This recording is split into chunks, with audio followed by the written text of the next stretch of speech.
വിദ്യാഭാരതിയെ ഫോണിൽ വിളിക്കുന്ന നന്ദന. കോവിലകത്തെല്ലാവരും ചേർന്ന് ഉദയവർമ്മയുമായി തന്റെ വിവാഹം ഉറപ്പിച്ച കാര്യം പറയുന്നു. നന്ദനയുടെ വിവാഹത്തിന് മുൻകൈയെടുത്ത പ്രതാപവർമ്മയെ ചോദ്യം ചെയ്യുന്ന വിദ്യാഭാരതി. നന്ദന ഹരിപ്രസാദിന് ഫോൺ ചെയ്യുന്നു. നന്ദന ഫോൺ ചെയ്യുന്ന വിവരം രഘുനാഥവർമ്മയെ അറിയിക്കുന്ന പ്രതിഭ. രഘുനാഥവർമ്മ നന്ദനയിൽ നിന്നും ഫോൺ പിടിച്ചു വാങ്ങുന്നു. ഹരിപ്രസാദ് നന്ദനയെ കാണാൻ കോവിലകത്തെത്തുന്നു. ഇനി തുടർന്ന് കാണുക.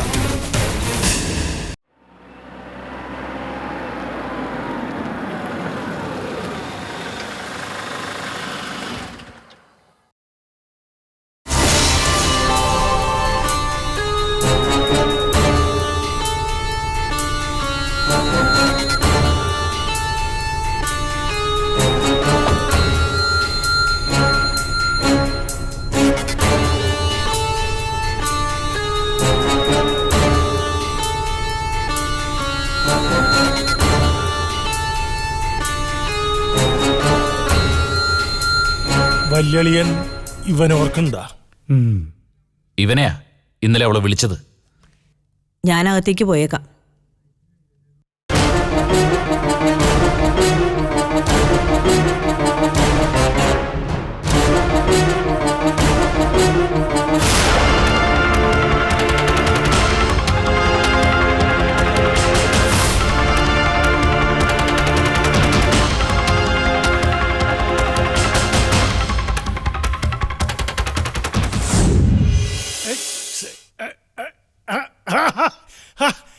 ഇതാര്?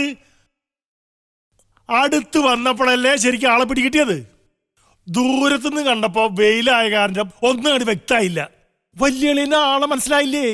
രവിപ്രസാദ് അല്ല ഹരിപ്രസാദ്, അതോ ശശിപ്രസാദാണോ? എന്തൂട്ട് കുന്തെങ്കിലും ആയിക്കോട്ടെ.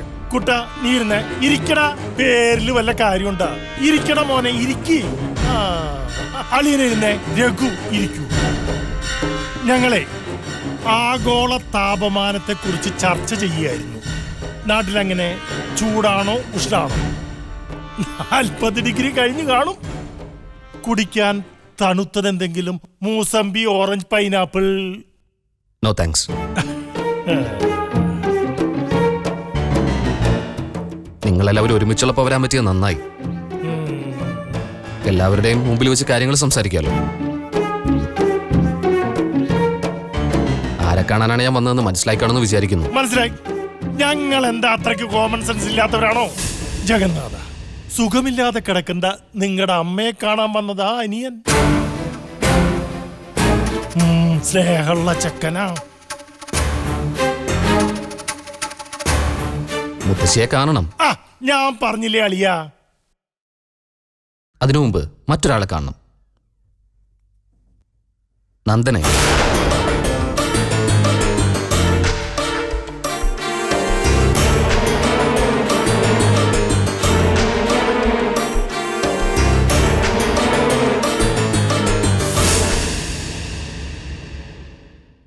നന്ദനെ ഒന്ന് വിളിച്ചാൽ കൊള്ളാം. അല്ലെങ്കിൽ എവിടാന്ന് പറഞ്ഞാൽ മതി, ഞാൻ അങ്ങോട്ടേയല്ല.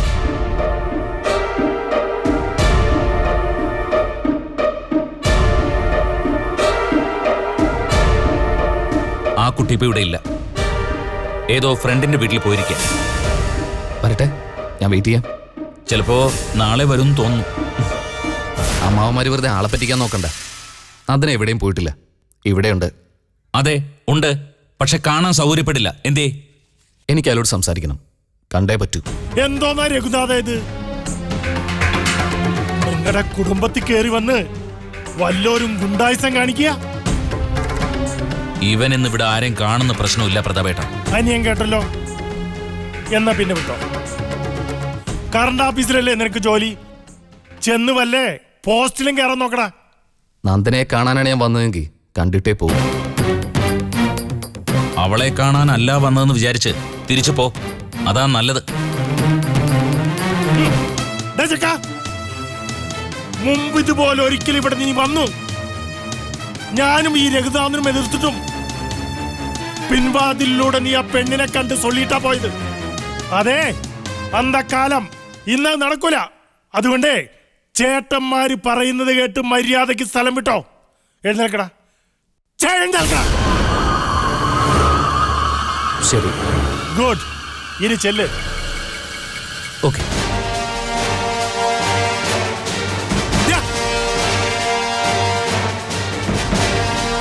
അകത്തേക്കല്ല, പുറത്തേക്ക് പോകാനാ പറഞ്ഞത്. എനിക്ക് കാണാനുള്ള ആളകത്ത. ഞാൻ കാണട്ടെ.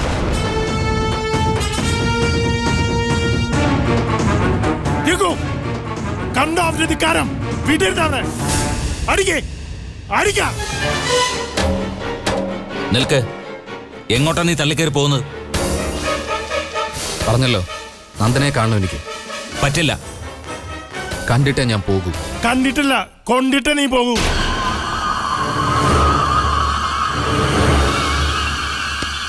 നിന്നോടാ പറഞ്ഞത് പോവാൻ. വഴിന്ന് മാറ്. നിന്നോടല്ലടാ പറഞ്ഞത്. പോടാ.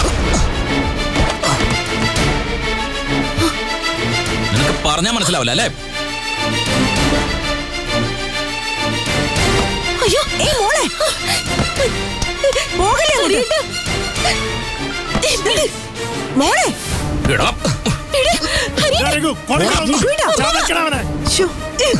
കോലത്ത് കയറി വെളച്ചിൽ കാണിക്കുന്നു. മാറി നിൽക്കടി. നന്ദന,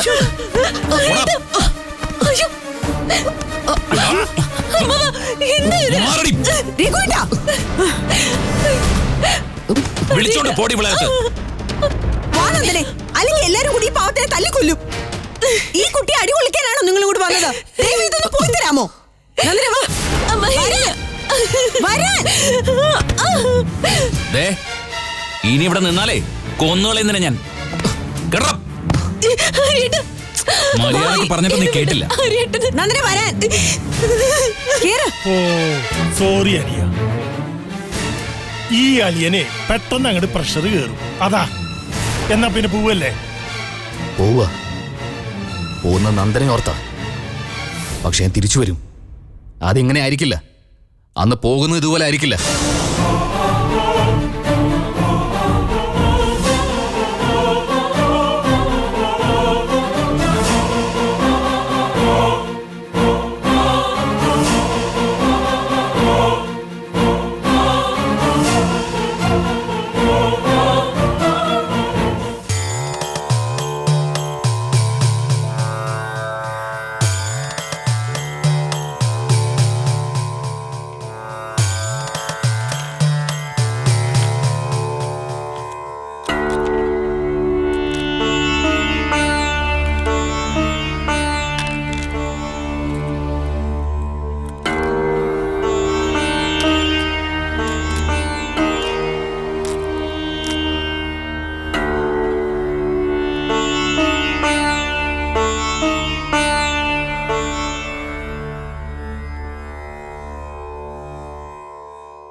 ഇവിടെ വ്യാഴം ആകുമ്പോ അവിടെ ശനിയുടെ അപഹാരമുണ്ട്.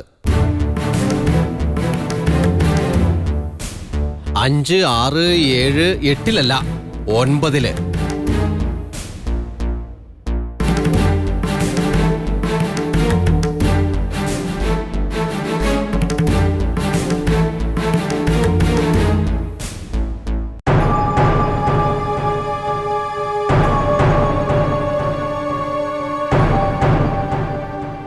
കണ്ണ് നിറയുന്നല്ലോ വർമ്മ സാറേ.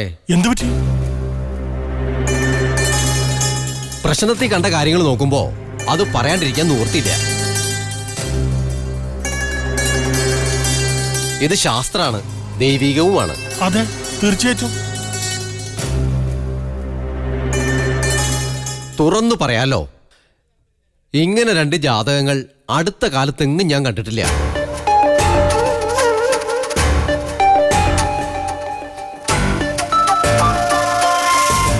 അല്ല, നാളുകൾ തമ്മിൽ ചേരില്ലെന്നാണോ ജോലിസിൽ പറഞ്ഞു വരുന്നത്?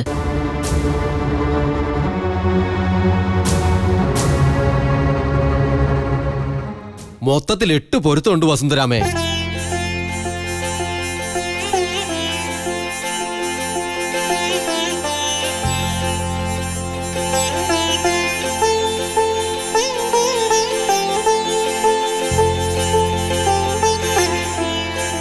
നക്ഷത്രങ്ങളും നവഗ്രഹങ്ങളും കള്ളം പറയില്ല.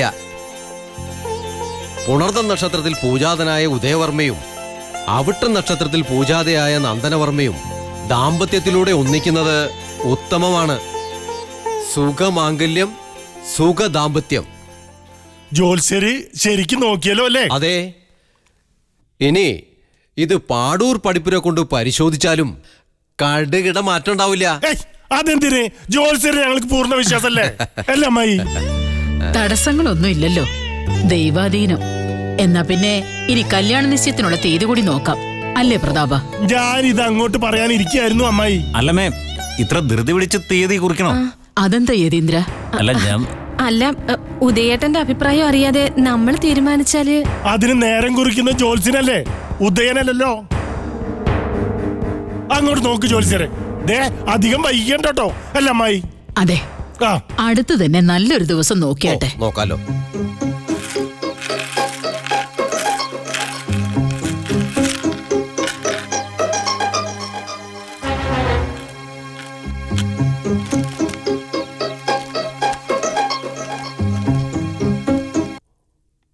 ഒൻപതാം തീയതി ഉണ്ട്, വ്യാഴ. കൊള്ളാം. ആ, വേറെ നോക്കാം. ആയിക്കോട്ടെ. ശരി.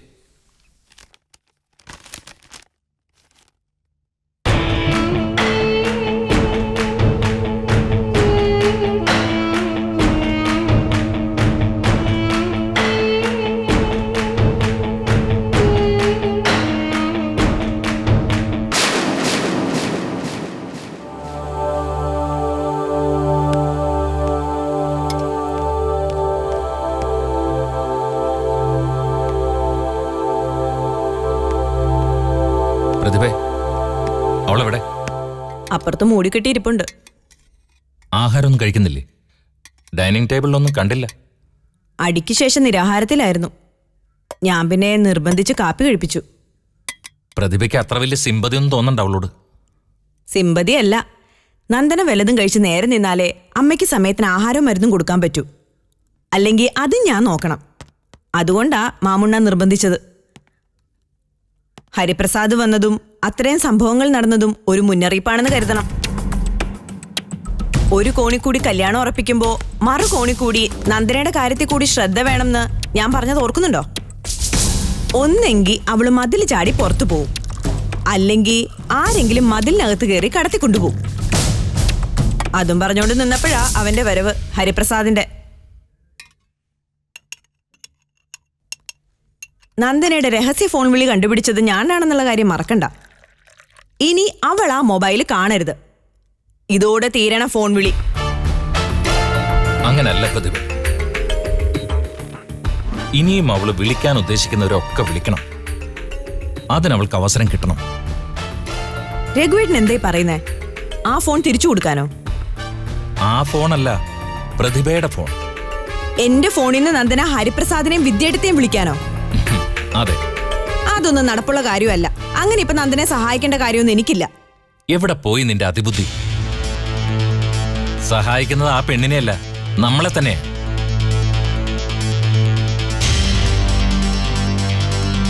അത്യാവശ്യമായിട്ട് ആരോടെങ്കിലും സംസാരിക്കാനുണ്ടെങ്കിൽ അമ്മായിയുടെ വക ഒരു സഹായം, അതായത് സഹതാപം. അങ്ങനെ നീ ഫോൺ കൊടുക്കുന്നു. ദേ, കോൾ റെക്കോർഡർ ഓണാക്കിയിട്ട് വേണം കൊടുക്കാൻ. വിളി കഴിഞ്ഞാലുടൻ തന്ത്രപൂർവ്വം തിരിച്ചും വാങ്ങണം. അവൾ വിളിച്ചതാരെ, സംസാരിച്ചത് എന്തൊക്കെയെന്ന് റെക്കോർഡ് ചെയ്യപ്പെട്ട കോളിലൂടെ നമ്മൾ അറിയുന്നു. കൊള്ളാലോ. അങ്ങനെ തുടർന്നുള്ള അവളുടെ ഓരോ പ്ലാനും നമുക്ക് പൊളിക്കാനും പറ്റും. നമ്മുടെ അടുത്ത് അതിസാമർത്ഥ്യം എടുത്ത് അങ്ങനെ അവൾ ആളാവണ്ട. പക്ഷെ ഒരു കാര്യം, അവൾക്ക് ഒരു സംശയവും തോന്നാൻ പാടില്ല. ബുദ്ധിശകലം കൂടുതലുള്ള കൂട്ടത്തിലാ. നന്ദനിക്ക് ബുദ്ധിയുണ്ടെങ്കിലേ അതിബുദ്ധിയുള്ള ആളാ ഞാൻ. ഞാൻ ഏറ്റു രഘുവേട്ടാ.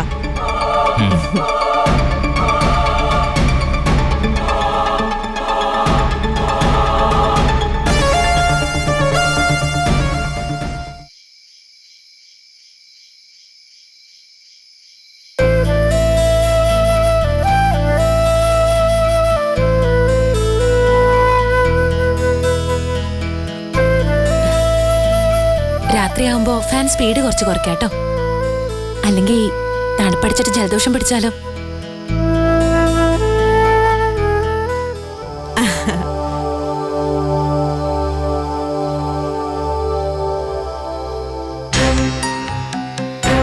നന്ദന എന്തെങ്കിലും കഴിച്ചോ വല്ലതും മിണ്ടിയോ എന്നൊക്കെ ഒരു അന്വേഷണം. മറ്റാരുമല്ല, രഘുവേട്ടൻ. ഞാൻ കേട്ട ഭാവം നടിച്ചില്ല. കാര്യം എന്റെ ഭർത്താവൊക്കെയാ എന്ന് കരുതി കുറച്ചൊക്കെ മനുഷ്യത്വം വേണ്ടേ? സത്യത്തിൽ രഘുവേട്ടൻ ഒരു ശുദ്ധനാ.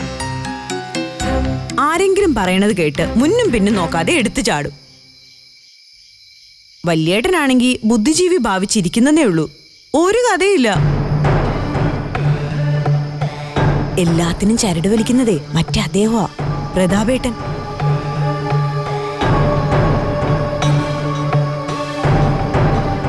ഈ വീട്ടിൽ കയറി വന്ന ഒരാളോട് ധിക്കാരമായി പെരുമാറാൻ അങ്ങേരാരാ? ഒന്നോർത്താ ഇപ്പൊ ഉദയനൂര് പ്രതാപേട്ടനൊക്കെ അവകാശമുണ്ട് നന്ദനയ്ക്ക്. ഞാൻ പറഞ്ഞത് ശരിയല്ലേ?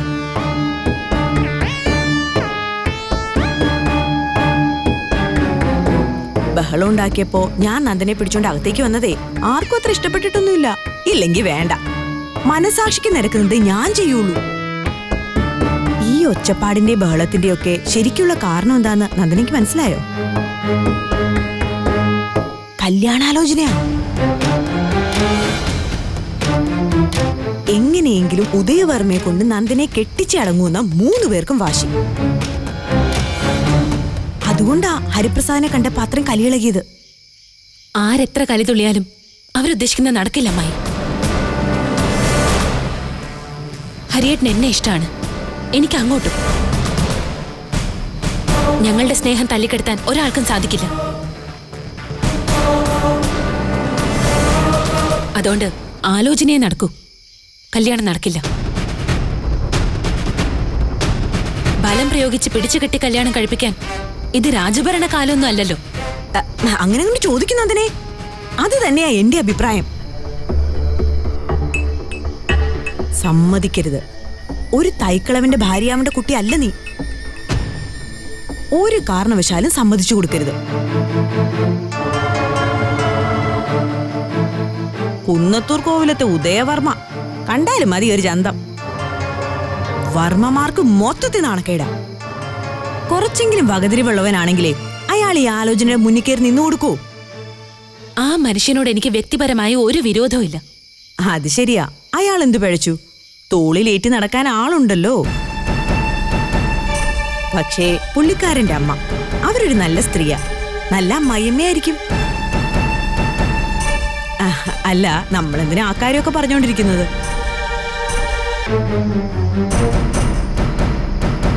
ദേ, ഇനി എന്തു പുകിലുണ്ടെന്ന് പറഞ്ഞാലും നന്ദനയുടെ മനസ്സ് മാറി ആ ബന്ധത്തിന് സമ്മതിക്കില്ലേ? അതുണ്ടാവില്ല. പെണ്ണിന്റെ സ്നേഹത്തിന്റെ ശക്തി ചിലരൊക്കെ ഒന്ന് തിരിച്ചറിയട്ടെ. പാവം ഹരിപ്രസാദിന്റെ കാര്യം ഓർത്തിട്ട് കഷ്ടം തോന്നുക. നന്ദനെ ഓർത്തിട്ട് മാത്രമാ അയാൾ കൂടുതൽ പ്രശ്നത്തിൽ നിൽക്കാതെ തിരിച്ചുപോയത്. അതാ യഥാർത്ഥ സ്നേഹം. പിന്നെ ഹരി വിളിക്കോ മറ്റോ ചെയ്തോ? ഇല്ല. ഇനി പിണങ്ങി കാണൂ? ഏയ്, എന്തായാലും അതില്ല. നന്ദനയോട് പുള്ളി പിണങ്ങുന്നു തോന്നുന്നില്ല. ഇങ്ങോട്ട് വിളിക്കാൻ എന്റെ കയ്യിൽ ഫോൺ ഇല്ലല്ലോ അമ്മായി. അത് ചെറിയ മാവൻ പിടിച്ചു വാങ്ങിയില്ലേ? ഓ, അത് ശരിയാണല്ലോ. എന്തെങ്കിലും ഒരു അത്യാവശ്യം വന്നാ ഒരാളെ പോലും വിളിക്കാൻ പറ്റില്ല. ദേ, ഇങ്ങോട്ട് നോക്കിയേ. നമ്മൾ രണ്ടാളും മാത്രം അറിഞ്ഞാ മതി. അത്യാവശ്യത്തിന് ആരെങ്കിലും വിളിക്കണമെങ്കിൽ ഞാൻ എന്റെ ഫോൺ തരാന്നേ. അത്രയ്ക്ക് കണ്ണിച്ചോരയില്ലാത്തവളൊന്നും അല്ല പ്രതിഭ. എപ്പോഴാന്ന് വെച്ചാ ചോദിച്ചാ മതി, ഞാൻ തരാട്ടോ. എന്നാ ചെല്ലട്ടെ, രഘുവേട്ടൻ തിരക്കും.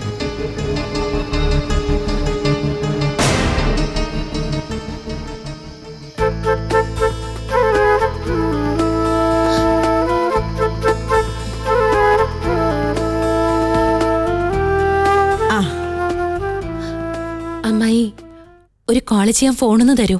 അതിനെന്തിനാ ഇത്രയും ഫോർമാലിറ്റി? ചോദിച്ചാ പോരെ? ഞാൻ പറഞ്ഞിട്ടില്ലേ എപ്പോ വേണമെങ്കിലും ഫോൺ ചോദിക്കാമെന്ന്. ആരെ വിളിക്കാനാ? അത് അയ്യോ സോറി, ഞാനിത് മര്യാദകേടാ കാണിച്ചത്.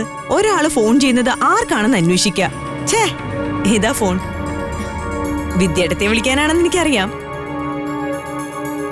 അങ്ങോട്ട് മാറി നിന്ന് വിളിച്ചോണേ നന്ദനെ. ഇപ്പൊ തരാം. ആയിക്കോട്ടെ.